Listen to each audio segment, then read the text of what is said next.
સુરતમાં કાર ચાલકે અકસ્માત સર્જ્યો હોવાની ઘટના હાલ પ્રકાશમાં આવે છે। અકસ્માત સર્જીને 5 લોકોને ઉડાવવામાં આવ્યા તો સરથાણામાં કાર ચાલકે 5 લોકોને ઉડાવ્યા હતા। કાર ચાલક નશાની હાલતમાં હોવાનું સામે આવ્યું તો બેફામ રીતે કાર ચલાવી 5 લોકોને ઉડાવવામાં આવ્યા હતા। આ અકસ્માતમાં એક મહિલાનું મૃત્યુ નીપજ્યું છે। અકસ્માત સર્જનાર આરોપી જીતેન્દ્ર માવલિયા ઝડપાઈ ગયો છે। આ સાથે 8 વર્ષના બાળકને ગંભીર ઈજાઓ પહોંચી છે। અકસ્માત સર્જનાર શખ્સની પોલીસે ધરપકડ કરી છે। નશામાં બ્રેકની જગ્યાએ એક્સેલેટર દબાઈ ગયુંની આરોપીએ કબૂલાત કરી હોવાનું પણ સામે આવ્યું છે।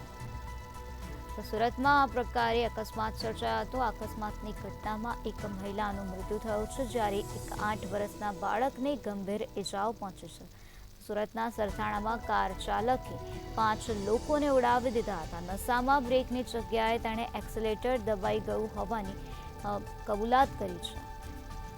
અકસ્માત સર્જનાર શખ્સ જીતેન્દ્ર માવલિયાની પોલીસે ધરપકડ કરી છે અને હાલ આ સમગ્ર મામલામાં પોલીસે વધુ તપાસ હાથ ધરી છે।